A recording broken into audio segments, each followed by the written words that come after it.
Hey guys, welcome back to another episode of the Code of Laptop Podcast. It's your boy Chud, and as always, we are here for you because listen, right, this is not a podcast that looks after just itself, but we look after our own. And so last week we had a full-on therapy session for me. Thank you guys for listening to that. It was literally the first 45 minutes was me just going endlessly. But co-hosts tried to get words in. Brandon tried to get words in. It was unsuccessful, but it was a needed run to get things off my chest. As a result, one of my biggest critiques, the manager listen, he probably is a fan of Qualifier. Mikel, if you listen to this, no, I love you, bro. Thank you for leading us to this title. But on this week, we have our own to look after. And sometimes the therapy may be needed for the therapist. And I'm here with Virgil, who might need a listener. Virgil, how are you, my guy? Yeah, trust me, a lot better than earlier. But yeah, here we go.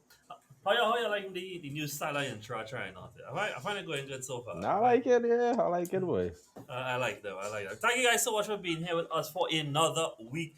We're gonna go through all the weekend's actions with you guys. Obviously, we're gonna do the roundup of Europe, and as we said last week, we're gonna go through the UCL final table, the playoff rounds that we have awaiting us as well. Talk about what we think about some of those ties, and yeah.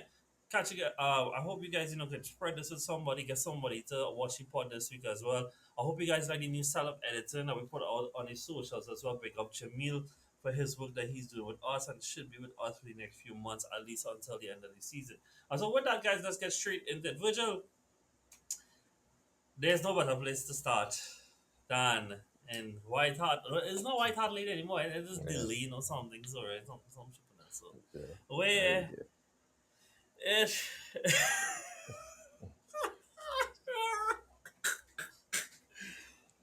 Virgil, if I tell you, so I might I believe that it is a very. I should probably check what was the last time it happened because it does happen ever so often, right? Where all the big six sizes manage to win. Now, obviously, two big six sides were playing each other in the Tottenham versus in Man City game, so it was actually impossible for all six to come out winners for this weekend, right?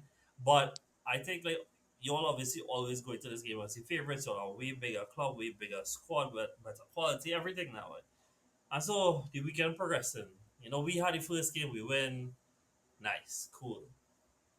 Then we went to Chelsea. Chelsea had their scare. Comeback, win.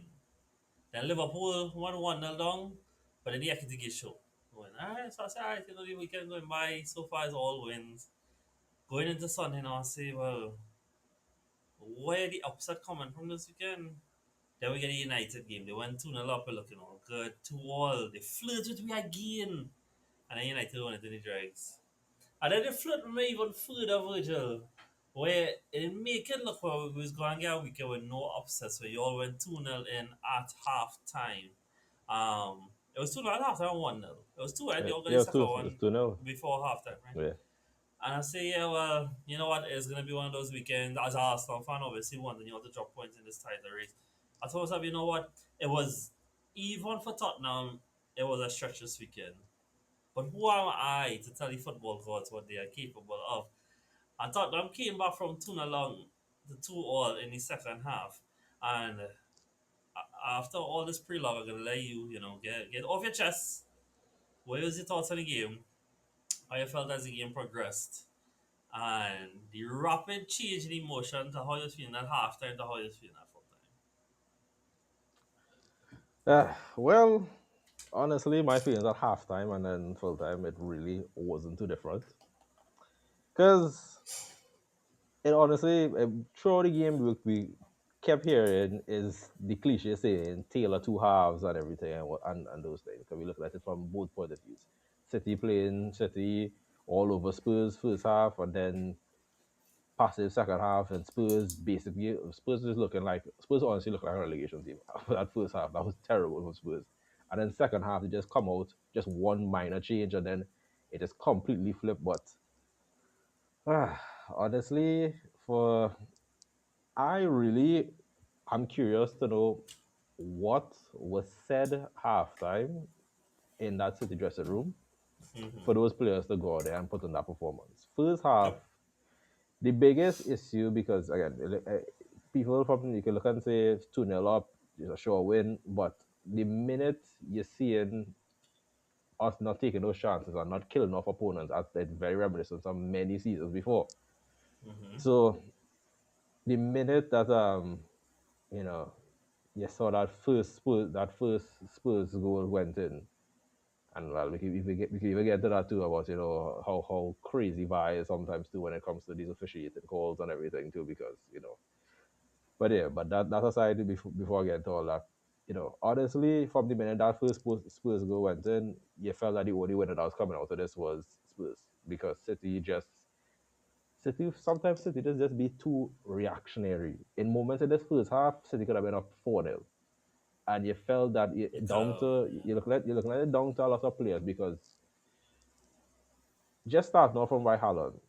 Haaland, that first half from Haaland was probably the worst, and I feel like it just getting worse and worse as the season go on, because I don't know if you could count how many bad touches Haaland had, wasted and poor decision making. The only person that was looking like alive and well to the ball was Chilky, and Mm-hmm. I'll start to give a little credit to Semenyo too, but in moments like that when you need those star players like Haaland, because if you 2-0 up and a team is basically playing so poor, and you have a player like Haaland, obviously he's the first person you look to kill off the game. Yep. So from the time that first goal went in, the second goal went in from Spurs, everything on just swing to Spurs, and they didn't really do much. All Thomas Frank do is just revert back to our back four from our back five. Yeah. He basically take off Romero, who is one of Spurs' best players, bringing Sa, and then they look like a whole different team. But Yeah. even from result aside, it, it's one thing to it's one thing to have these losses, because a loss like this, is expected, and also, well, I feel like I lost, but 2 drop points is one thing to have these one-off losses, one-off drop points, basically. But Mm-hmm. to have one win in six, like, just even forget about who we chasing. And the If one win was versus the absolute so, worst team in this league. that's a given. Going back to last week, that's why I said that Wolves game. That was nothing special. Yeah, That it didn't Wolves mean game. If anything. you Yeah, beaten Wolves 2-0, you're supposed to be beating Wolves 6-0. But yeah. Mm-hmm. but just if you just forget about the title race and you just focus on that, there is no way I could sit down here and say a team that live in the Premier at the end of the season has one win in 6 games. And we look at all the games we're talking about. We're talking about uh, a managerless Chelsea who had assistant coach. We're talking about interim manager in Manchester United. We're talking about a Brighton team that was winless in how much ever games. We even going back to Champions League, Bodo Glint, who literally in preseason, those players are literally on break. Them Yeah, boy. literally, them literally had to go and those guys literally had to go and look in the cupboard and pull out their football boots to go and play that game. And then we Mm-hmm. look at that from all those games, and you telling me at the end of the season, I will expect to see this a team like this lifting the trophy. I feel like honestly, from that moment, if you don't, if it's our people out here still saying that how City is still in this title race, whatever, I honestly saying nah, because even if So City just to do, confirm, this is you saying the title is over. I honestly, to me personally, I find the title, because again, I would say right now I'm on the fence with the title race being over, but I feel like the next game, So you don't want to say that it's over. no, the next game for the So if reason it why I'm reach saying the okay, next so if game, it reach 9 points, it's over. yeah, well, 9 points for sure, but the reason why I say the next game is because as much as I would say anything, I feel like everything is leaning towards the title race being over. The next game is Mm-hmm. Liverpool at Anfield, a historic game. Ish. So if Yeah. you have if you have no other motivation to turn up in that game, which I'm not confident in, but I literally feel that the only way to bring back the masses to saying City in this race is A like win probably a there. six out of five performance against Liverpool. It has to be a convincing performance against Liverpool at Anfield. So, and the only other well, hot take I want to say, and I feel like I want to say this here before I start to Sure. speak about this. Anyway, I really feel like it's time to put a little question marks on Pep right now, because I feel like Hmm. if you look at all these stats, and as biased as you want to be, look at any other manager in the top four. If they if they have these type of stats, you honestly gonna be clung them. They're going to be clung, and the little joke begging for this manager to stay in the job. Every saying, yeah, keep Pep in the job. But if you're Mm-hmm. looking at this, you're seeing a lot of new managers coming in. I feel like Pep is being found out. He doesn't have a lot of fresh ideas. You wait until the 80, but probably 2 minutes of the 90th minute to bring on Foden and then throw on Mm-hmm. Marmoush for a little bit. And then Yeah, while man. you're having these wingers who are attacking and direct, we playing sideways passes. We literally waste 80% of the extra time passing the ball sideways. There was no urgency. You have big players in the box. We never trying to throw it in, score a little scrappy goal or something. You have these big physical players in the box just sitting down there waiting. And when you do cross the ball in, everybody already turn off. So the tactics you're seeing from Pep right now, I don't know. The only thing Pep really have right now that you could say that I keep hearing a lot of pundits and everybody talking about is, yes, we know Pep and historical feats, whatever. How much times you want to be hearing Pep talking about Messi this, Messi that, Messi this, so and so. Messi Yeah. went through so much. Messi the MLS right now.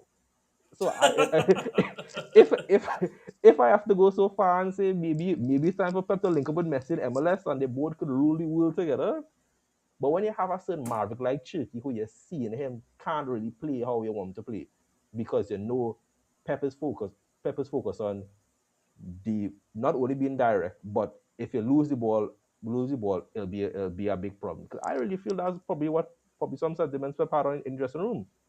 We Mm-hmm. see in live Mm-hmm. wires like them playing direct and they're obviously losing the ball. But Pep would much rather have our centre backs playing centre mid. And every single time we losing the ball, Spurs beating us on the counter attack. When in the first half, it had moments where we were also on the counter and looking as a threat going forward. So Mm-hmm. I don't know. I don't know what is the end goal he have for these games, but some of the decision making I seeing Mm-hmm. is just shocking. And the blame fully falls on the players because you're looking at you know, a lot of the captains over there, and the leader, the heads of the club Yeah, yeah, there. yeah, for sure. I mean, you But have at the Ballon d'Or went out there, right? Like, exactly, so you can sit down here and talk about decision making from the ref, and yes, trust me, we've been robbed by the ref multiple weeks in a row. but here it But is though. I find Rodri. It is so ironic though that he's the one complaining about the ref when he escaped a second yellow twice in this game. Like, the pot calling the kettle black here, though. yeah, Like yeah, that, I right? that's it. And Yeah, I get what and you're the thing saying. is, Virgil, the truth is, bro, in the moment, if I was you, I'd be real upset that that goal stand, really and truly, right? Because I completely see why. What I saw, and I'm not saying this is okay, what I saw was that the reason that it wasn't ruled out was because they couldn't find conclusive video to prove that in the actual action, which one he really hit first between Gehi ankle and Gehi foot. And because they couldn't find a decisive video to tell if it was either one, they had to stick with the on-field decision. I'm not saying that is okay, and I'm not saying that right. I'm saying that is what they say. Nah. However, Yeah. two Mm-hmm. weeks ago, you're lucky I don't have a ball in this room. I see Olaina see the ball coming out and do so to keep the ball from going out and play. And I get a review yet today. So swings are roundabouts our way, yeah, you mentioned a lot there, so much there. And there's a few things in there that I want to highlight in particular. You mentioned Turkey, by the way. I thought the half that Turkey was having, Virgil, had me thinking, I don't think it was a coincidence that y'all were going through the problems y'all were going through in the winless run prior to Wolves, that he was not starting those games. He wasn't starting any of those games. You know, I think he did start Bodo Glimt, but in the league, he didn't start against Sunderland. He didn't start against Chelsea. He didn't start against somebody else. Yeah, I don't, I Brighton. don't, I don't Like think he he started was, against United too. I was like, why is Pepper's not playing this guy? Because he's so important. But the real point I want to focus on is that you're talking about what was said at halftime. Virgil, I must say, we have some very, very, very damning stuff here on your first half to second half. So, the first half of games this season so far, you'll have scored 27 goals, conceded 6, and your expected goal difference is 15.96 in your favor. In second half of games, though, it is 22 goals for. So the goal scoring dip a little bit. Goals against is 16, 10 more you concede in the second half. And your expected goal difference is negative 0.19. So you are Hmm. creating way less, so much more is against you. And in addition to that, City are yet to score a second half goal in the Premier League this calendar year. Manchester City conceding their 2 goals meant that this is the first time since December 2007 that Man City have conceded in the second half and failed to have a shot on target in 3 consecutive second half games in the Premier League. And I must say, all this is something that it is extremely alarming. And when you couple this with the fact that there was charts going around recently of that you all have covered the most distance, it has to make you wonder if like these players aren't able to sustain physically what they're doing in the first half and the second half. And you're a City fan, right? You could tell me this if I'm not telling the truth. Is that it feels like you all have the least rotation you've had ever. I mean, I know I'm not criticizing for not playing Turkey, but Haaland has to play right through. Certain players have to play right through. The defense is playing right through unless they got injured, and that is the only reason they're coming out, right? But it's a constant toll, and coupled that with the most distance you all are covering, it is starting to paint a picture as to why these second halves you all are constantly fading away. And it is so amazing because it's the kind of thing that, like previously we would compare to other teams, but like what Pep has been so good at is managing the race, of the whole season, pacing out the team to go so well. But it just feels like they can't compete in second half. And in the first half, Virgil, I literally sent a message. I was like, I was very desperate for attacking signings in the summer, eh? But thank the Lord we didn't sign Javi Simmons because I want to pull my hair because he was Yeah. absolutely terrible in that first half, right? By the time the second half ended, Virgil, Xavi Simons had the most touches by any player, won the most duels by any player with 10, most possession won with 7, most shots 5, most successful take-ons with 4, most chances created with 4, won the most fouls with 4, and got an assist. And this is a player that has been struggling for the entire season. And a big reason he has been struggling is because he hasn't been able to adapt to the athletic demands this league has been putting him through. And so that is also painting a picture of they are not able to compete adequately in these second halves. And it's a question that Pep needs to be able to answer. And Yeah. you ask the question of if Pep Mhm. is the one able to answer this because it does feel like football is changing away from what he's accustomed to. But we don't know. We can't see if he has the answer, right? But so far, second half drop offs is a question that keeps coming up with Pep, and he hasn't been able to answer it. And if we look at even this last running game, say you talk about the one win in 7 or whatever it is, right? When did you all concede your goals? The Brighton goal was in the second half. Today was the second half. The Chelsea game was the second half. Obviously, the Sunderland game was nil-nil. You also did concede in the Bodo Glimt game. These goals are coming in the second half of games. Teams are essentially trying to survive the first half against City and punish all in the second half. And that is not a good place to be if you're not tighter. It's not a good place to be at all. Look at the comments Anthony Gordon made midweek. He mentioned the difference between the UCL and Prem. He did compare Prem to like a basketball game. Yeah. And we know how physical, because he referring to how physical it is. He's saying that how Yeah, yeah, it yeah. seems that the Prem has basically gone back to like how it was previous times. A lot of long throws, a lot of physicality, a lot of those type, a lot of relying on set pieces that would obviously add to the physical nature of the Prem. Mm-hmm. So with how physically demanding this is, and you mentioned too, this going back to a lot of things that have been my issues throughout the week. Pep's over reliance on player just playing all bad forms. Pep's over reliance on not really, on sticking to a starting level and not making much changes. Those players out there are going to be going through it.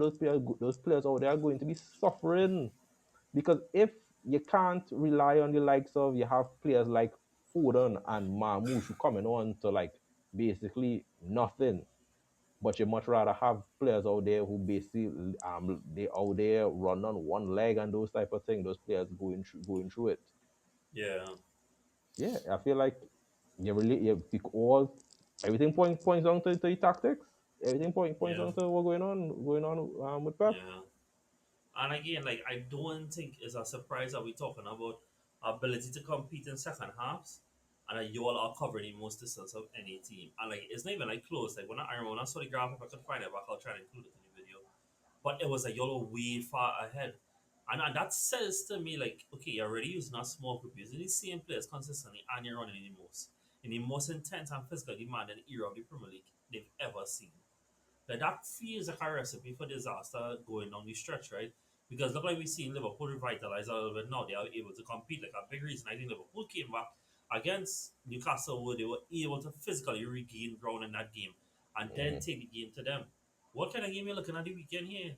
And it's so funny, right? Like a couple of months ago, y'all beat them 3 0, and it felt like they could compete with y'all. You know, I go into this weekend, you must have concerns. You must have concerns about what is on offer. I want to talk about some individual players on Spurs side. I thought about Javi Simmons. They had a call out about his statistics. He was surprisingly really, really good in the second half. In fact, he looked like the one I thought was most likely to make something happen to win it. So the question then goes, all right, do you think this could be the turning point for him? Because it definitely has not been the campaign he wanted it to be so far. Uh, yeah. On one hand, it having your turning points against a team like Man City will obviously bring a lot of confidence for the team and the players. But you're just looking back at a lot of those previous results before with Spurs, and you would feel like that turning point should have come a long while ago. So even though you bring this up to say with Spurs, if this is a turning point for Spurs, or if this is just the Mm-hmm. typical Spurs versus City result, this is how Yeah. Spurs and City really go. So Spurs are kind of funny team. In one hand, they will perform like this, and then the winnable games next week, they will look terrible. So you're seeing a lot of Spurs fans divided by this, No, saying that's that the thing, how. right? Like, Hmm. like not to cut you across, right? But like this result, I actually feels like it could have been worse for Spurs Hmm. because like they didn't win, so they can't at least say like okay, well at least we get the 3 points and we can move up the road and stuff like that. But they do Arsenal a favor, which obviously they would never want to do. And but simultaneously they didn't get it win enough to say well at least we get the full 3 points, and if Arsenal get a favor done, then so what, right? It does feel like the cause at least if they well, it's so sad to think it have fans who think like this, but there would be fans that if they did lose would have been like, well, okay, at least Arsenal not getting an easy way to the title or easier way rather to the title, you know. But you're right, like Hmm. who's to say that this is the actual turning of it, right? For me it's that I think Xavi Simons is a big part of why they have not been able to perform so far. He's played a lot. They've had a lot of injuries in that particular role of player. Obviously, Madison, as we know it, to be seen this season. Kulusevski, God alone knows when he's going to come back. And they've needed him to step up in the whole that those players have left. He has not been able to get to grips to what the league has been demanding of him. If this could be the platform, then we'll see. But like what we saw with United last week, and the last 2 weeks rather, we'll talk about United in a bit. Showing up in these big games is one thing. Showing up in the games where you are to be the protagonist is another. Yep. And currently, Spurs are in the top five, top eight at UCL, which is perfectly great for them. But they are in relegation threatening places in the league. It needs to improve. It needs to improve there. Is there anything from this I think Thomas Frank could take to use going forward? Obviously Solanke had an amazing cameo. I Yeah. mean, the man score flicking Scorpio kick, bro. Like what? I actually couldn't believe what I was Hmm. seeing there. That he scored a Scorpio kick. Obviously, the first one, it is extremely contentious at best. I do think it should have been ruled out. I completely understand any City fan that would have felt like it should have been ruled out. To that I say whole lot though. Um, his father. But yeah, is there anything from the sitting Thomas Frank could take to move forward? Well, it seems that right now that a lot of Spurs fans and a lot of people are not big fans of the tactics he starts with the five in the Mm-hmm. back. So just you see it from that simple change. I feel like that simple change it added another body to the midfield. And one thing you have to give a lot of credit to Spurs for is they drastically won the midfield battle. The minute I saw that change, I thought if Spurs continues to win the midfield battle, Spurs will win this game. Mm-hmm. And I feel like a lot of games looking back when he has the five in the back, yes, they do have that cover. It allows the fullbacks to fly up the field. But they really lose that midfield battle a lot. Even down to seeing for that Burnley game, they lose that midfield battle very easily. So I feel like that's one thing Thomas Frank have to look at. He knows that with Spurs, they have the quality. Right now, they're missing like 10 plus 10 players right now. But the person that he does have, he has enough personnel to control that midfield. And I feel like once he controls that midfield, all they could do is supply the attack and just have to keep scoring. And I feel like that's the first thing that Mm-hmm. he needs to look at, just to find that form, that team to keep winning and keep holding that midfield battle. I think also too, boy, like the intensity they attack all within that second half, like that is what they need more of. Like it Mm. felt like they did have such a desire to get them, but like again, I know like there's Spurs fans who, for other reasons, wouldn't have wanted to see them win today, but like at the same time, I think there's a lot of tea from the performance of the players started to move like that they wanted to win it, that they felt like they had what it to go on to win this game. And that's not something I think they should take lightly coming out of this.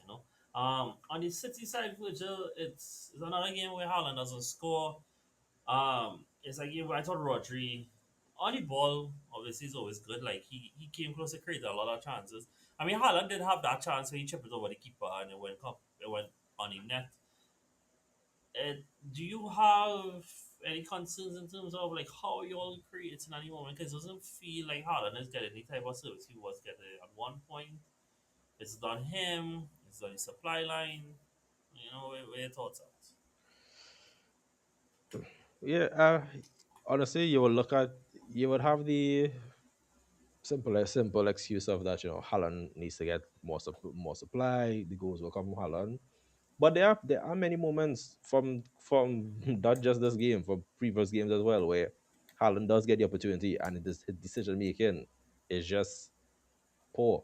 We see that Mm-hmm. many times he has done this. He has gone for the chip, or many times he has, you'll see he'll avoid striking on his right.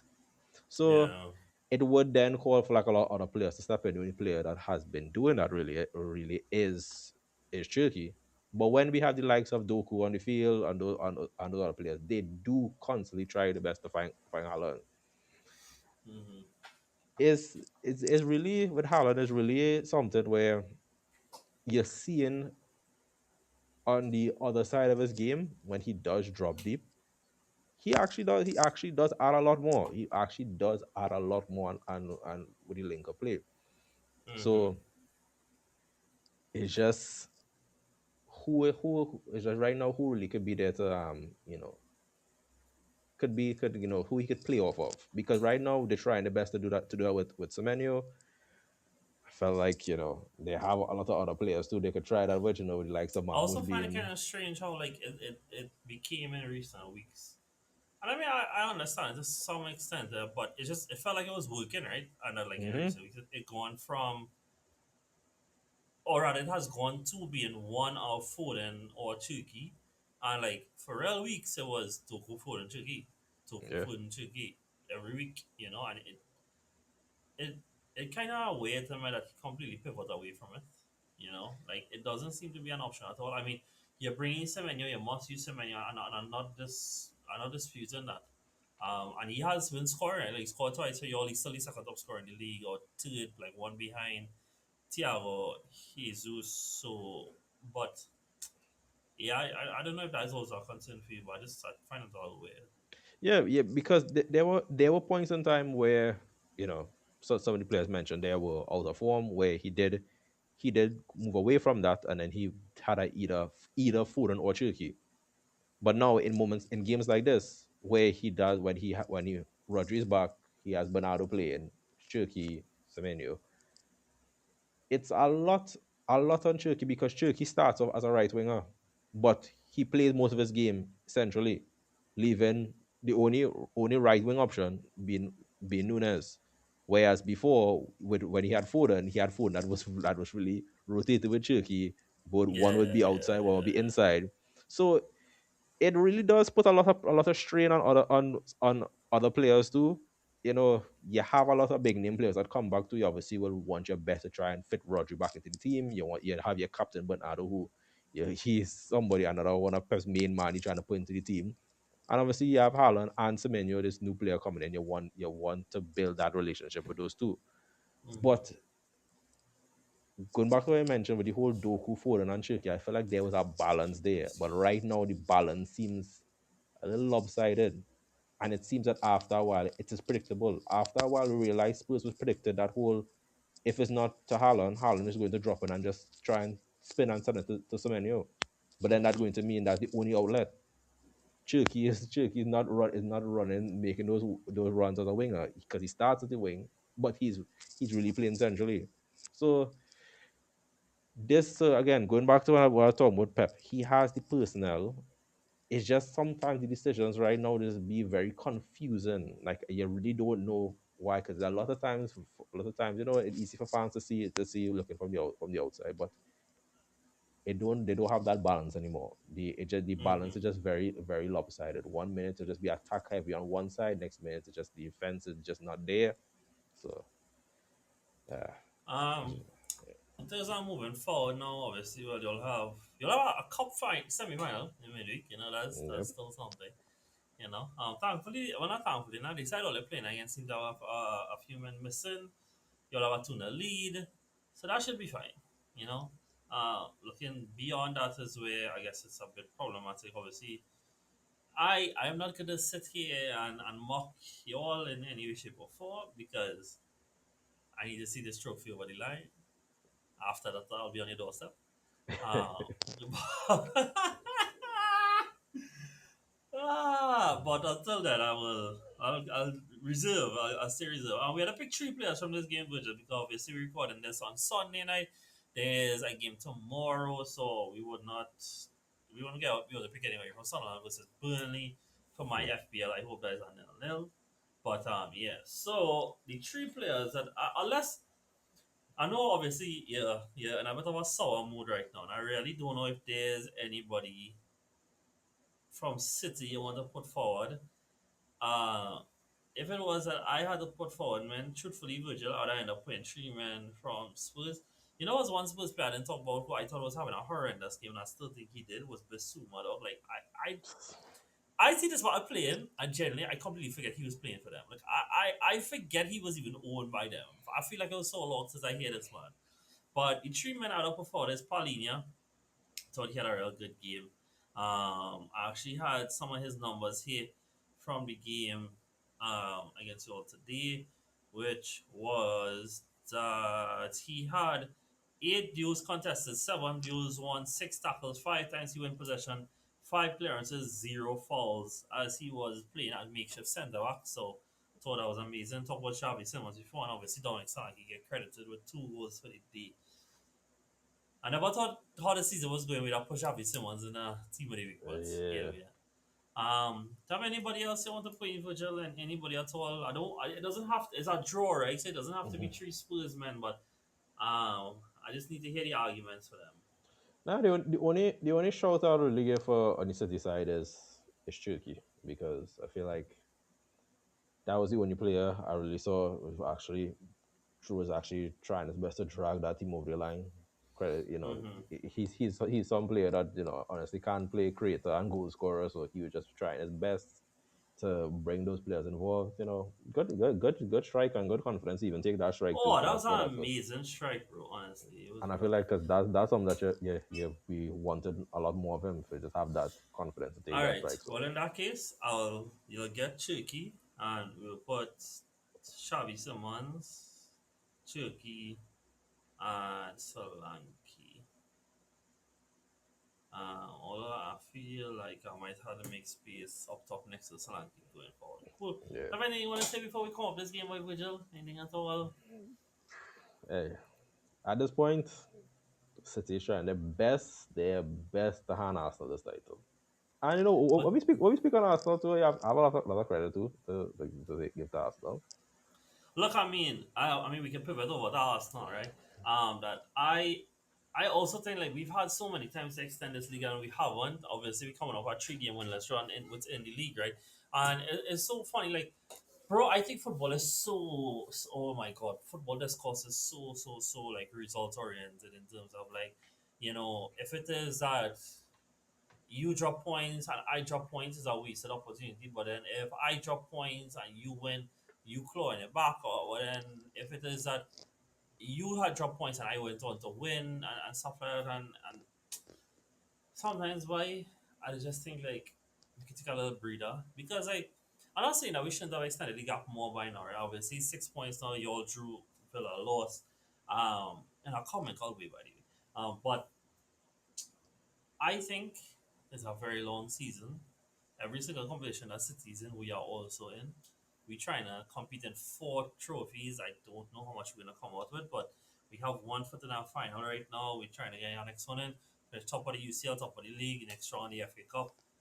And I don't. I think the United game is the only game I think like really make me lose morale, which we saw on the pod last week. But these men responded today. I thought it was very interesting that I spent the week reaching out to Odegaard. Funny enough, we played maybe week against Carrot and Matty, right? Odegaard didn't start the first half. We were so direct, we were so fluid. Gyökeres score, Kai score, Martinelli score, everybody scoring. As soon as he come on, we stop scoring. And coming to this week, I was really worried that he was going to start again because it's not to say that I think Odegaard is a horrendous player. First of all, I think Odegaard is actually a very misprofiled player. I don't think he's an attacking midfielder. Which is why, like, like when there's comparison between him and Bruno, I always hate that because I think they are starkly very different players. Um, but we don't have space in our team really for somebody like him right now because I think Zuiman, he kind of covers the role like he covers. A long story short, I wanted to see somebody different there. I would have been willing to accept the same 11 everywhere else, just change our one role and let me see where we go from there. Saka had a small hip issue in the warm up. It doesn't sound like it's anything serious. So he came out, Odegaard came out, Kai was back in, which you could only imagine how much that warms my heart that this man is fit to start Premier League games. And yeah, bro, it was a completely professional performance, and it didn't always get the finishing, some of the moves he did, but I thought like our entire mindset was way more direct, way more to get our teams. And the thing is that I don't think that fans are always willing to hear out that sometimes players play to their strengths and not always to the manager's instructions. When you have a player like Odegaard, who his strength is that he wants to get on the ball, he wants to pass it on, he wants to get a rhythm going. That's not what the role has been requiring of him. When we see anybody else playing that role, whether it's Marino, whether it's Eze, and now it's Kai, we see a lot more direct play because those are players that are much more inclined to play in that manner. However, Odegaard is captain. He has seniority in this group, and he has a lot of feet in from Arteta in him. And I could understand that from a dynamics and a squad harmony point of view, he was not going to just drop his captain. And it needed to take some time to see the captain could have performed the role that he was being asked of. And fair enough, he did make the big call. He did drop him, and we get the game that I was asking for. And funny enough, Olga did come on in the game and had a good performance. And this is what I'm saying. I don't think he's a terrible player. I think there's a role for him. I think off the bench, he's a fantastic asset to have because I think that when this is coming out to help us manage leads, or when our team is packed up in the defense and him to be like a secondary playmaker in the midfield, yeah, bro, he definitely has a role to play. But It was a fantastic game for us. And when it is that, I think also too, like when we talk about like goal scoring and stuff and the concerns around, which I think some are valid, obviously. This is a game here in this week. Gyökeres scored twice. Martin got a goal and assist in this last week. Obviously, Kai got a goal and two assists against Kyra. He is who scored. Odegaard got assists. Nani got a goal and assist. Like all of these are attacking players that we talking about here, all getting returns. And I think that hopefully we can be seeing that Arsenal warming up at the right time in the season to go out and make some really nice things happen. And yeah, bro. It was very straightforward, very professional. It was like no drama. Like anybody would have thought that Leeds would have been able to trouble us just because it's Leeds. Yeah, They've yeah. obviously been on a very good run recently. Ellen Road has become a very difficult place. In fact, before this weekend, they did not lose a single game at Ellen Road by more than one goal. Every single game was by one goal. Difference is the first time they lost by so many goals. And yeah, we had to say about the game. Yeah, the other credit I have to give Arsenal the players is we heard midweek too from schools. He said that how if Arsenal is to win this league, this will be the worst team to win the league. And going back to after United game, they had a lot to say about Arsenal too. With bring up the stats and about players who haven't scored and however long and those type of things. But one thing you have to say, all bias aside, forget the team, forget the players. If any team that anybody's supporting have players who fail to score, fail to create chances, go out and create chances and score goals, shout out Madueke, you have to give credit to that. That's something that you honestly can't find any fault with. You literally have players who were criticized, not even who like last week, and they come out and they respond. Forget the opponent. That's what you want to see. So as Mm-hmm. how big you want to say and be like, okay, you'll be like, yeah, that if they could hold us off, we don't need. As I said, the league is long. You take it week by week. They went out to this game week and they responded. Even Mm-hmm. even to what you mentioned too, the likes of Odegaard too. He was dropped. He came on. He responded. So Yeah. this is stuff that Yeah. all this will do. There is no negative that will come out of this. It will only create create a positive reaction from players, a positive thoughts from players. So No. you gotta look at this. Right now, as I mentioned too.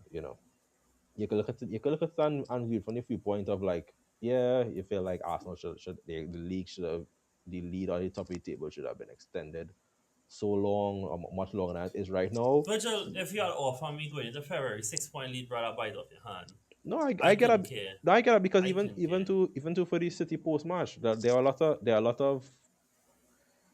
of people looking at this performance and seeing from City. Well, yes, it's not a loss. It technically still have them in the same Yeah, position. yeah, They like need in a they need title that. race, draws is Yeah, losses. you basically still need Arsenal to drop. So before the game, you still need Arsenal to lose two games.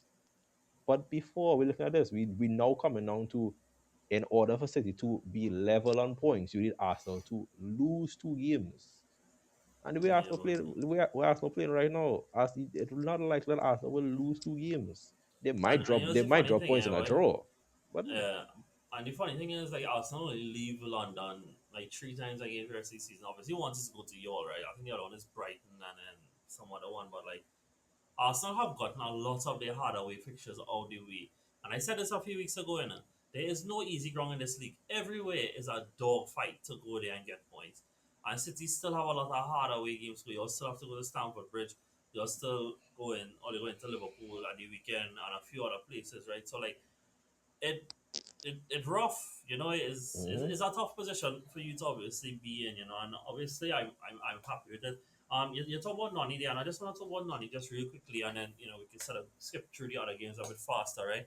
You know, there's a critique of Nani of what he is and stuff like that. And I just want to say that my stance on Nani Maraviki is simply this, right?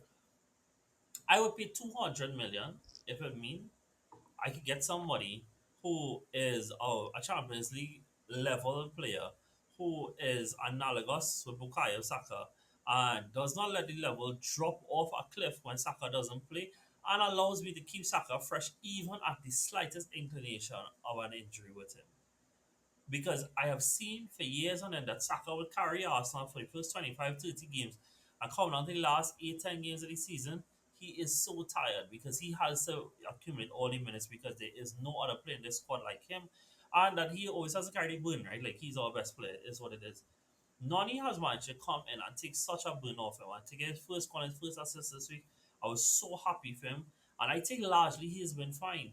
I think that if it is that you expect him to be anywhere close to Saka, I that really actually like, do you actually realize like, how good Saka is then? You know, like when it is that people see Nani making bad decisions after dribbles, I'm like, Saka level of decision making in the final third is not normal. Like, like him always making the right decision, the right action, the right side to dribble somebody on that kind of stuff. That's not a regular thing. He's an elite player and does elite decision making. A regular winger makes those troubles, but he's still a dangerous player. He's one of the best dribblers in our squad, and this might get some pushback. You might push this one. I might even push this one. I'm not really sure how much I actually believe in this, right? But I believe in it to an extent. I think Doku and Madueke are very similar players now. You know, I still think Doku is a better player, right? But I think they are very similar in terms of they are both two extremely chaotic players that isn't always capable of finding that final ball to match all the chaos that they can create. Now, I think Doku is a way better dribbler. I think he has like way more tools to his game. Like I think he has way more moves, and I also think like his moves are way sharper. Like the one that he does do way like he's dropped the two shoulders and then choose which side he wants to exit, bro. Like that is like one of the most unstoppable moves in football, right? But I think it's very similar now. Like two players that manage to create so much separation for themselves are not always able to find the end product. And you know, if you find off, right, you would probably say that this is Doku's best season in a City shirt, right? Because at least it feels like that, you know. Yeah. I don't know if you'll tell me differently, right? No, But it is. It is. since the start of the season, Doku has made two, 30 appearances and has 11 goals and assists, right? And I think that that's fair because like, I think like he's somebody that he's trying to get his returns up. He's not somebody that naturally has a lot of goals and assist returns, right? So 11, right? And in 21 appearances, and we know, like, I don't need to explain, like, how much less his minutes would be because he played behind Saka and stuff, right? In 21 games, no, he has 7, you know? Like, I don't think there's a big disparity when you consider there's 9 appearance difference. Obviously, there'll be a big minutes difference as well. So, and 3 goals actually going in Champions League. He hasn't actually contributed outside, like, in the EFL Cup and thing. So, I mean, it's pretty good so far from him, you know. And I can't ask much more of somebody that's a backup to our best player. Like again, right? You get somebody to be a backup to Haaland, you expect them to be Haaland, Virgil. Yeah, exactly. You know, you just happy that you want them to be serviceable. You know, you just don't want them to drop your level, but they'll never raise your ceiling. You know what I mean? And so with that though, all that non-prop Nani is not actually the one I want to put in this team. I actually would like to put Gabriel. I think that he come under some fire after the United game. Some of it was about like his passing as well, pass in trouble a few times, and I think that applies to a lot of the players. I thought his pass was excellent. However, I was extraordinarily impressed how he took Calvert Lewin, tightly covered him, put him in the pocket, and that man had people with, and this has been one of the most informed strikers over the last 2 months.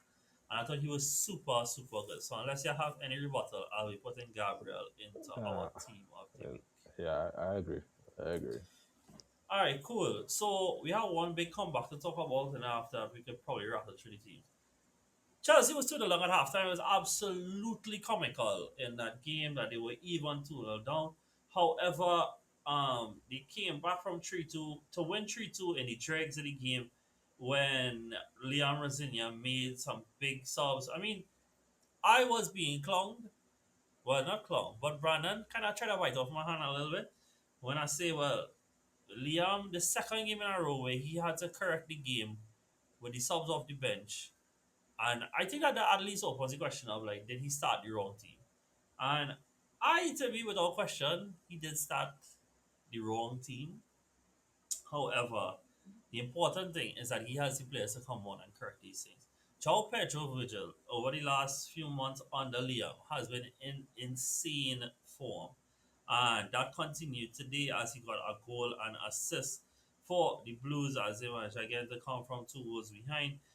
For context, in the last few games, he has a goal and assist against West Ham, 2 goals against Napoli, a goal against Crystal Palace, a blank against Paphos, a goal against Brentford, a blank against Arsenal, and all of these have come under Liam Rosinia. So, big up the two of them. They seem to have a good partnership going. Enzo Hmm. Fernandez goes up to 8 goals. He's joined 8 in the top scorers list in the Premier League this season. And Cooker will get his first goal for the season. That means that Liam Rosinia so far has 6 wins in 7 since he's taken over as Chelsea manager. And when you think about the chaos that they were at when it is that Maresca resigned, left, whatever it may be, it felt like Chelsea's season was in danger of going into a lurch. However, Liam has come in, steady the ship, get their start one of their star signs from the summer really firing, and they look to be on the right track. Yeah, because not that part you mentioned too with him just steadying the ship. That is, you gotta give a lot of credit to that too, because there was a lot of heat for when Moresca left. So fact that he was to come in, as I said, calm things down around the club, have them playing this solid football. Talking about the game of but sometimes with the lineup might be a lot of questions there, but he's creating that calmness around the dressing room where they do go into games confident. So we've again to get to the point where I feel like a lot of people who even might forget about Maresca the way how he's playing right now. So gotta give him a lot of credit too. He really coming on, he turning things around for Chelsea. Yeah, I think it's another game where maybe the depth isn't what they're hoping it to be. Yeah. Because starting Hato in this game, starting Palmer, I'm not Palmer, sorry, starting Delap, starting Gittins, all these guys in it, they seem to be having a game that they're hoping these players to get off. The player I want to choose from this game, Virgil, is Enzo. I said, I think last week, if I didn't, I really apologize, but I think he's really stepped up this season. I think he's been a really true leader for them, and with another goal in the league that obviously earned them the 3 points on the day. Like I think he's really stepped up, and I think like there has been not confusion but questions rather where his role fits in this team. I think most people, not me, I'm not one of those people, are okay with him having just any role in the team, and that's fair. But I think that's somebody that is becoming this important in the team. You really want to see him settle on a role. However, I don't mean that as a critique. I absolutely love from a neutral point of view how he stepped up the season, and so given that we have other strikers to put into this team, I propose that we put Enzo forward Yeah. as our mention from this game. Yeah, for me, the only person who I was want to lean towards Enzo because, as I mentioned to you, the way how Enzo been playing these past weeks. It's just good to see for you because you know what type of player he is. You know what he potentially have. So Mm-hmm. if you like Mm-hmm. right, if you like this season, he really stepping into that role and actually shining. Yeah. Moving forward, Liverpool won 4 goals to 1. Um, Virgil, if I tell you the midfielder Newcastle players in this game, it was Willock, Ramsey, and Tonali. Yeah. You know what else I saw in this game, Virgil? Uh, I saw Trippier catch Salah in a foot race. I didn't think I'd ever see that, yeah. but I saw that. Hmm. However, Liverpool went 1-0 down as they seemed to need to do in order to kick it into gear. And then Ekitike and Verse came to life. And look, I think it's time. I'm not saying that all the critique is not justified because I still think it is. But I think it's time to see that Florian Verse might have started to really start to come good. I don't think it's all the way to his price tag yet. But goal and assist here today, and apparently, he's had 8 returns in his last like 12 games, something like that. He started to actually produce a little bit closer to what you expect of him. And the crowning moment would be, when it is at the Bliss City next week, right? Is if he steps up in a game like that, because I think that is kind of what missing now. If him to step up in a game that is really contentious. But like I said, big goal and assist, and I think Ekiti came on with the most Torres finish for his second goal, um, and to put him 2-1 ahead on the night. And I just think he's been so good. He's been so like how to say this boy. He has 13 goals already for them, eight of them in the league. Like I said, he's in the top 10 goal scorers, and I am of the belief, boy, that obviously him being good doesn't change how bad they've been defensively. But I think the season could have been so different for Liverpool if Isak never came. If it was that Ekitike was the main man, he knew he was the main man. Slot never had to, try to integrate somebody over the man that started the season in form. Like, we could have been having a whole different conversation here. And 13 goals and 4 assists in 32 games as a return in basically every other game. That's a fantastic rate to be at. And yeah, Salah, as I mentioned, he didn't look 200 in this game. He got assists, but it wasn't his best game. I thought Konate with his ball head, first time I seen that one, had a pretty strong game as well. But when then Newcastle, bro, like they just, yeah, but, Yeah, even that statement you say about, I feel like things would be a lot different if they didn't sign Isaac. I feel like Newcastle fans thinking would think that same thing too, even for their season, because they feel like mhm. they will look and be like, if they still had Isaac, I mean, don't get me wrong, the two replacements who they brought in for Isaac, they are not having a terrible season, but type of numbers and type of the bar that Isaac No, but was at. no, but the thing is, boy, when you watch it, they spent 130 million on Visa and Voltamada. And Virgil, let me tell you, first of all, they start this game with neither of them. For Yeah. whatever reason, they start this game with neither of them, right? Obviously, we still had injuries which would stop them from really stepping in so far, right? In the last 13 appearances, 14, let me say 14 appearances, he has 3 goals and assists. 3 goals, 1 assist, Johan Wisa has, right? Hmm. And on the flip side, Voltamada, who started really, really well, has no goals stretching all the way back to the 2-all with Chelsea on December 20th. Yeah. Like, neither of them really have been up to par where you would have hoped they should have been at this point. Yeah, it's true. Because I just say the two replacements to Isaac. We know Isaac was a player, even if he was out of form, that didn't last long. That is the turnaround so fast.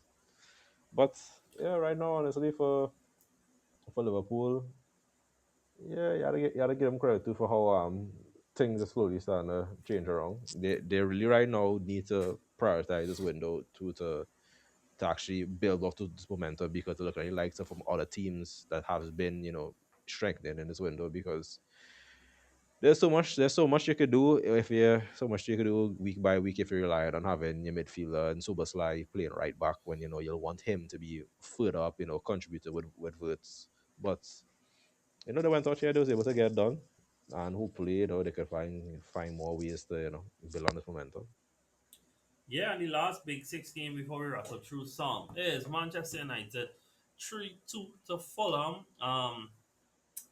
You watch this game I just with you? Nah, I was able to take any highlights though.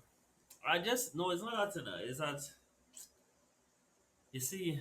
I want to say some stuff, but it's some real heaterish now, and you see, like we lost to the last. I mean, we lost something week before, so anything we say got some salty, right? Yeah. But like, I'm not, I'm not that impressed. And the reason I say that is that I think that well, I'm not going to use the hyperbolic nature of fans online with that. Someone that was saying that they could be in the title race if things swing their way or whatever, right? I think that they came off the high of beating City, where I think they had a complete performance against y'all and against us, where I think that they were the biggest party poopers on the day, and came to our yard and completely sucked the energy of the team and scored some bangers against us and stuff like that, right? And we're really riding the high of beating the top two teams in the league.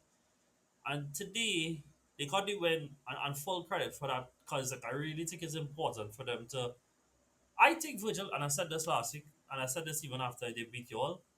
United beating big six sides, regardless of the manager, has just been a thing. It always has been. This United group for the last 10 years, when it Mm-hmm. comes to them being the antagonist to the story and not the protagonist, they are completely fine with it. Let them sit back and counter and whatever. But when it is that they have to be protagonists in games, I worry. And they were very fortunate to get that free kick where they scored from, because I don't actually understand how he was being awarded the free kick. Um, because there was a VAR review for a penalty which the referee called, which was not a pen. So therefore, to me, it was a corner. You wasn't calling for a foul on a shoot tug. You called the foul for the pen in the box. It should have been a corner. You get him a free kick and they score from a incorrectly awarded free kick. Cool, 1-0 up. Thereafter, Cunha scored a banger. By the way, Casemiro had a goal and assist today, but he had an amazing game, Yeah. like just in general. And I think he's gonna have a really good stretch to the end of the season. But general play, Virgil, I was not that impressed. I thought that Fulham really lacked the pace and the intensity and the physicality to really make the turnovers work. But I thought like they played through their midfield a lot. I didn't think Minu was that good. I thought Bruno, he get it to assists, but I didn't think it was Bruno's best game. But you see, like if a player of that quality in the areas that he'll be good, he will get returns, right? And so I'm not taking away from what I thought in midfield was real easy to go through. I didn't think they were able to stop transitions well enough. I don't think they pressed it as coordinated. I don't think they created as much danger as I thought that they should have on the back of these two games. And so, like, there'll be fans that'll be asking if Carrick is the answer going forward. And as of right now, I think that they could be in danger of repeating the Ollie thing where the vibes are good, they might finish the season real strong. And to me, I think they're still better off taking whatever good vibes they have this season, telling Carrick thank you, and find the coach that they believe in, find the coach they want to build around. Because I didn't find the performance. It was at home, it's Fulham, that kind of thing. It wasn't what I was hoping for it to be now. I was expecting more. I was really expecting more, and I felt a bit let down in that regard. Mm, You have anything you want to add? yeah, yeah, I guess it. My sentiments are different, but it's similar in the sense with what you mentioned do with Carrick is because right now straight from the City game, I felt that United had they got back that culture. They actually found that person who was that direct connection for the fans, the players. Yeah. So you'll look at these games, and obviously in these moments you'll look at this and say a lot of credit to them for the fight back and everything too. But what I agree with you on there is is a lot of it feels like a lot of emotional reaction because we view it as yes, we know Carrick come back United, the good vibes is there. But I Mm-hmm. get what you're saying because every time United plays, there's something that just seems that you don't feel like this is okay. I'm watching a top four team. It feels like I'm watching a mid-table team that is having a good run, basically. And I feel like honestly for United is that right now you're feeling that you're looking at this, you look at the table and everything and look at the Wait, points. right. We got But come across real salty that here, man. yeah, Wow. yeah, and I think because we get a because Okay. I think it is such a fine margin to say that okay, It if that game is. had It finished is. 2-2, it Exactly would right, have been a whole different conversation. Yeah. So the more this continue, the only thing that from outside you can look at and be like, yes, we understand the vibes is back, we understand it's there. But the same way we looking at same way you can look at Aston Villa and say Aston Villa doesn't no matter how close they Aston Villa, no matter what form they had and how close they get to Arsenal, you don't view Aston Villa as a title contender. United is right now sitting top four. But the question is there, if United is to hold on to this, that might be a big achievement, but it doesn't feel like I'm watching a team that is saying, okay, top four is theirs. It literally feels Mm-hmm. that right now they are there, they are in good form, and let's Mm-hmm. say let's say they do manage to get top four. If they say, okay, because of the decision that we did, we sacked Amorim, we brought in Carrick, we got that's what got us top four, Excuse.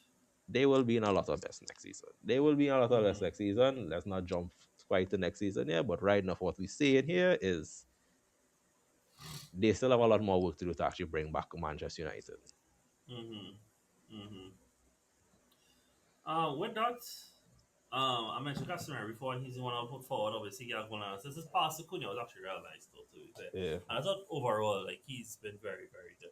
Cool. At the yeah. last game would be, well, actually now we're just gonna go into the non-big 16s. Villa lost at home to Brentford. I think that's their first loss at home since they lost to us Mm-hmm. last season on match day two.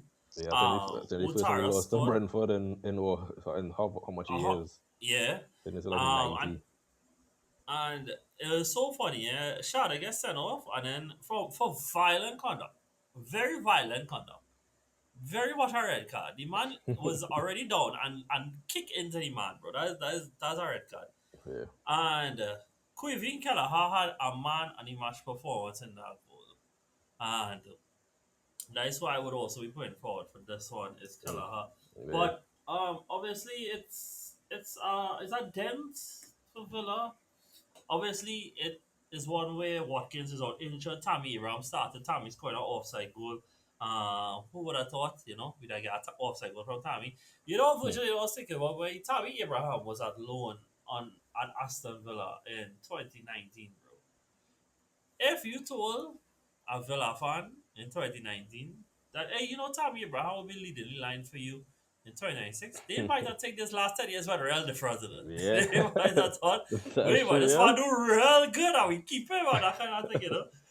But obviously, I have I have my thoughts on Unai system and stuff like that because I mean I don't think at the same time that the play was always like now self they underperforming XG, right? But all the time they were the most overperforming XG team of the league, and I say this all the time: tread it, run from it, regression to the mean returns, all the same.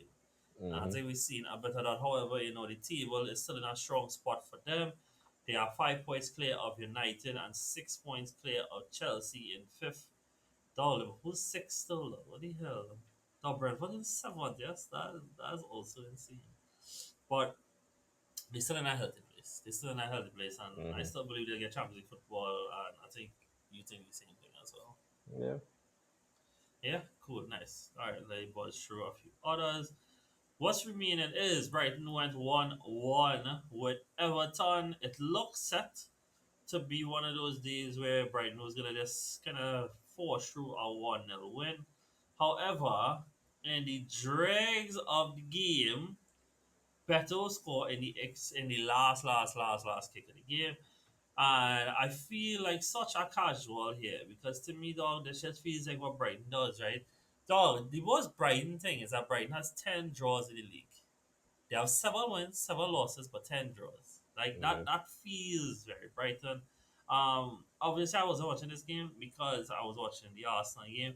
However, given that we need three defenders, and I can't take Pickford because at one point he looked like he's having a real good game. I feel I'm gonna take. I think Michael Keenan for me. You gonna do that? Yeah. Yeah. Cool, nice. Keen in two more to get. One is. Oh, did I mischeck this? No. Kelleher, Arsenal game. Ekitike. Is there some. Did I miss out that game? That No. that was one what? There is Wolves Bournemouth. Why am I not seeing that? Yeah, it was Bournemouth and Forest Palace. Forest Palace, that is the one I'm looking over. Forest, Mm. well, a one all with Palace. I mean, look, we've been on record saying how Palace going through hell right now. So it looked like Palace signing Larson, Wolves signing Stuart Armstrong, and Mateta is going to AC Milan. Virgil Yeah, it as an seems so. AC fan, what do you think? Well, I actually really like that today. I think that's such a real good move. Yeah. The only thing with that is the way how we play. We have that two in the midfield, three on top, but Mateta coming in, it really seems that how he's going to manage this with the striking force of Pulisic, Liao, and Kunku. Mm-hmm. You have Jimenez who's out injured who has to come back, and you throw in Mateta. So I'm really confused as to how we going to work with Mateta on top. But I feel like that's Hey, something. I mean, I'm a, Mateta and yeah. Pulisic two-man step, bro. That is what it Like is. that was what I might have to say. But my main thing is good thing that he in there we haven't been and figure out that after. Figure out what we got. Yeah, but from Forest, I want to put forward Ola in. I thought he had a strong game Oh based yeah, on yeah, what yeah. I did see. But it's a point game for Forest, obviously, just trying to avoid relegation. And Crystal Palace, who candidly, I think they probably just want the season to done because it just feels like a bunch of one terrible thing after the next. And lastly, as you pointed out, we have the Bournemouth Wolves game where if you didn't see Krupi goals, guys, go and see Krupi goals. This man, Mm-hmm. dog, he's a shooter. I would love to sign. That's Truthfully, one thing, yeah, this for man is real. insane. But we need our left back guys, and we're gonna go through fair. They keep a clean sheet, and we're gonna assume a bit of casual on say that he had a good game. And Uh, so, with that in mind, guys, your team and the week for this week is Kelleher in goal, Aina, Keane, Gabriel, and Trufe is your defense. You have a Diamond in midfield with Casimiro at the base, then Enzo, Xavi, and Chuki making up the midfielders ahead, and then Solanke and Ekitike up top. If you guys think that we had anyone that is missing, please let us know in the comments below. Um, the only thing is I was gonna say something in it. I can't remember. Oh right. As we're gonna wrap up the leagues, Virgil, right, real quickly, and then we will Champions League. There's rumors, Virgil, that mm-hmm. a former City player might be on the radar of Arsenal. Not for this window, but for the next window. Mm-hmm. How you feel about the potential of Julian Alvarez lining up here for the Arsenal? Honestly, I feel like I don't know how true it is and how solid it is, but Alvarez is a player who one could add to any club, any team right now. If it likes a Barca, Arsenal, or even if you look at Madrid, even any team who looks for Alvarez right now, they get somebody who's obviously striking them. On the flip Mm-hmm. side, this man just being wasted away at Atletico Madrid. Like it's just terrible for this man. This man is literally going on true for The life runs. he have one goal in the last 13. It's actually not looking that great for him right now. Yeah, so yeah. But I feel like regards how true, I feel like there would be a lot there would be well depending on if he does come out end the season and says that he wants to make that move because it really does come down to the play at the end of the day. If he does want to make that move, post World Cup, I feel like it wouldn't be easy, straightforward thing for Arsenal. It literally would be Yeah, a yeah, lot of yeah, for clubs sure. swarming in for him. Mm-hmm.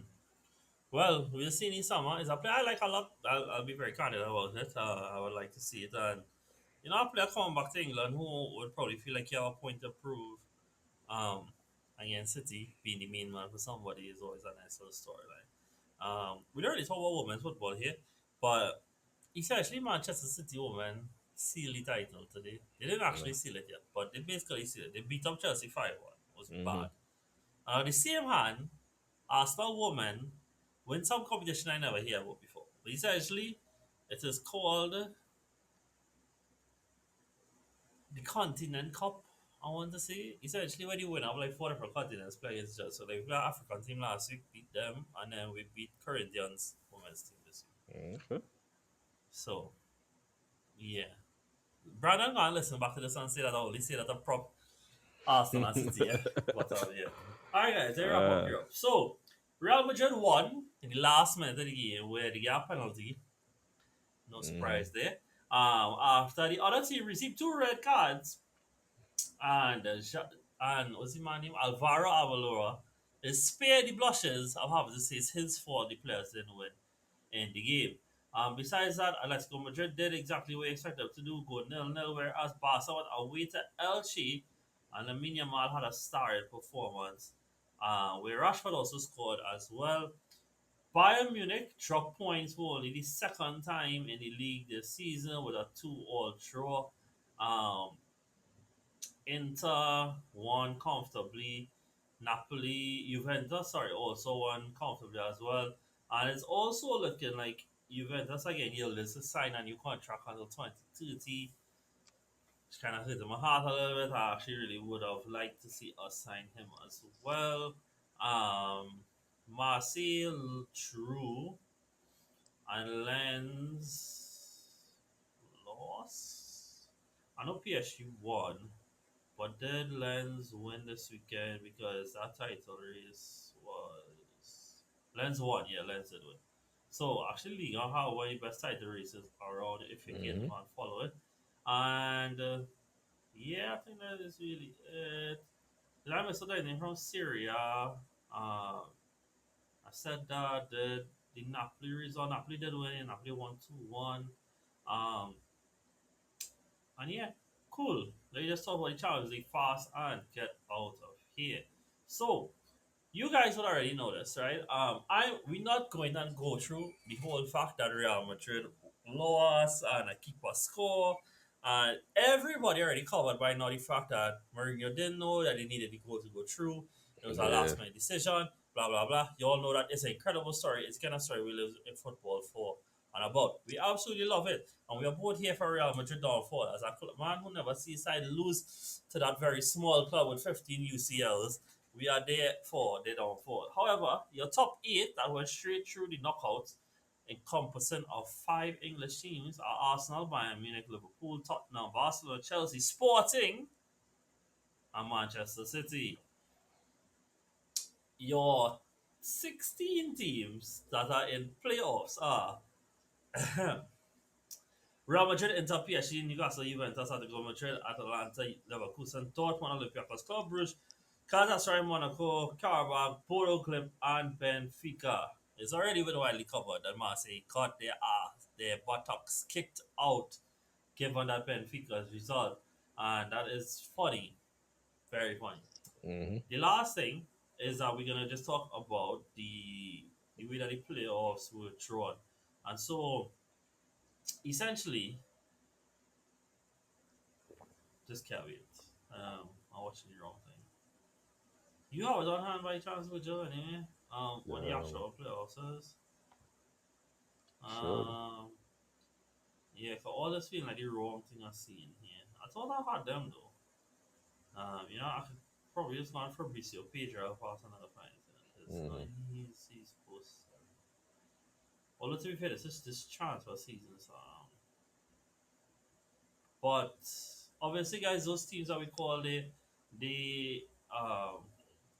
is this it? Yes, this is it. So Okay. Monaco has to play against PSG. Benfica has to play Real Madrid. So we get our next match at Carabao versus Newcastle, which means Newcastle have a ridiculous journey for their away leg before they go to City. Galatasaray versus Juventus, so Osimhen versus Juve again. Dortmund versus Atalanta. Club Brugge versus Atletico. Bodo Glimt versus Inter. And Olympiacos versus Leverkusen. And so at this point, guys, we're waiting for the next rounds and stuff. I must say, the clubs here that would probably be the most disappointed to be in the playoffs will be PSG and Real Madrid. Probably Inter too, because Inter was actually in a strong position at one point. The fact that they reached here is probably a bit of a letdown for them. But Virgil, the one thing I want to ask you, and after this, we could, if there's anything, actually before I ask you that, do you have anything you want to say about the draw? Obviously, you're finishing top 8, so you should feel happy about that. But yeah, anything at all you want to say about the draw? I mean, yeah, I feel like we should show from last season that regardless where you finish, it will always be difficult fixtures from this point moving forward. And Mm-hmm. you have some good games. I feel like the all French tie that don't think that would be as straightforward as people think. We're looking Mm-hmm. at you look at Dortmund, Aleti, even Galatasaray, having for them having that wouldn't be too bad a game for them. Mm-hmm. But yeah, the road to I say the road to semifinals is really tough. Yeah. The thing I wanted out with Joe, I might ask, is this thing got clip out there? Maybe. But as you as an English club, do you fear Real Madrid and Barcelona right now? Because this week I had a little discussion with a Barca fan who got very enraged by the concept of, oh, how it is you don't fear Barca and Real Madrid. Real Madrid are 15-9 Champions League winners, Barcelona. And you know, real puff in their chest, but like, I think so much of it is about judging what it is on the field. I don't think those clubs this season have put on the field what they should have. And I think it's reflected in the fact that between English and Spanish oppositions, English teams have won 9 out of the 10 encounters so far. I don't think that's a coincidence. And I think the faulting to the idea of, oh, well, let me just wait until the knockouts reach is also probably disregarding that last year Real Madrid did not play well, got put out by an English opposition as well. And Barcelona threw away the tie in the last minute of their own game as well. So, yeah, asking you, as a fan of English club, do you think English clubs should be more fearful of what the Spanish teams can do in Champions Well, we had accounts of the other Spanish teams in the league, well in Champions League also struggling. In Atletico Madrid, who has been struggling for coming on to the latter part of the league phase. We also League? have a team that is sitting fourth in La Liga, who end Champions League on 1 point in Get on. Villarreal. So the really Spanish contenders really you're looking at is Madrid, Barca, and the way how things are going, and we've seen, City have already played Man City. They struggled in that game And loss. and they lost. So outside of the English opponents, I feel like the only fearful ones is one being French and one being German and PSG and Bayern. Hmm. So I don't feel teams going to be fearful of drawing with Madrid or Barca. We even seen right now, we even seen the likes of Benfica fans are literally saying run it back again. They draw against Madrid. So I really feel that as much as they want to be like, okay, come down to at the end of the day, who are reaches to the finals of what really counts. But it really right now the teams that being fair right now is a bunch of the English opponents, as I mentioned, the French and German. And I really don't feel that by that Barca and Madrid sit anywhere in teams that you want to look out for, that you want to stay away from. Yeah, I mean, look, I think that there's proof in the pudding of what's going on this season. And look, there's a difference between fear and respect. You should respect every opposition that you're going up against, especially in the Champions League, right? There's a meeting of the best clubs in Europe.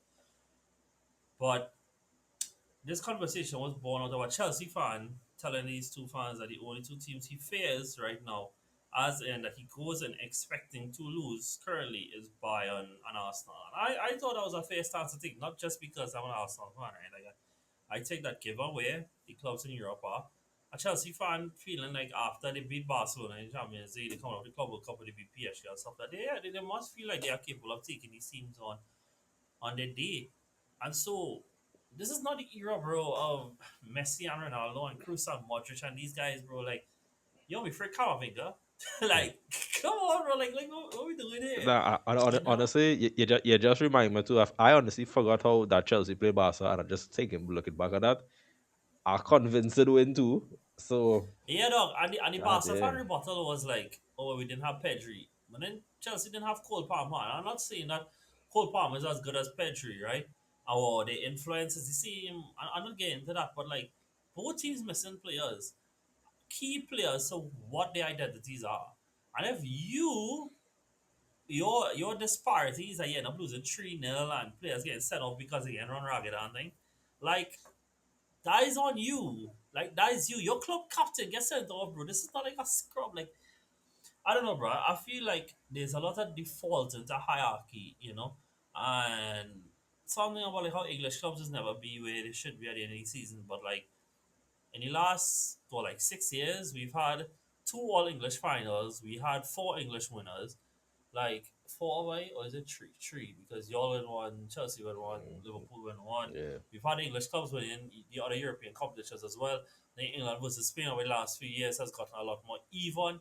In fact, it was only because Madrid still had those remnants of those of the elite teams of still having Cruz and Modric and stuff that they still were competing with the English giants in those years, you know.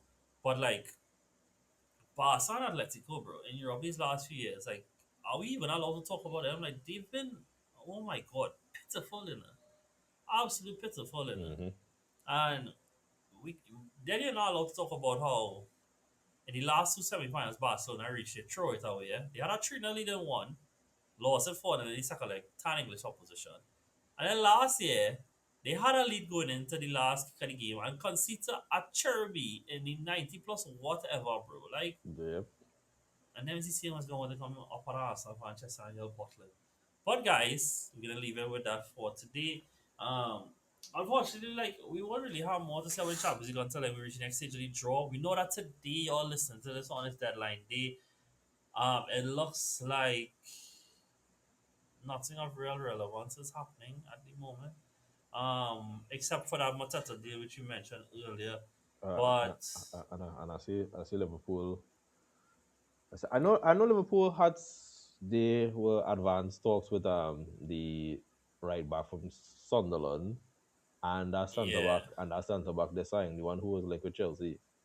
yeah, Jacket. Yeah, Yeah, he was linked to us as well. He's highly talented, bro, but he's somebody coming in the summer, so yeah. it's So not even that's like it a really affected anything yeah. now. But yeah, if anything happens, guys, obviously we'll cover it on next week's show. And with that, Virgil, thank you so much. It's always been so nice to have these throwback episodes where it's me and you alone. You know? I also Mhm. often I scroll through the page and look at some of the old videos and think we really come far. You know? We come real Yeah. far. So yeah, yeah, guys, thank you guys so much. Catch you guys next time. See you soon. Take it easy. Later.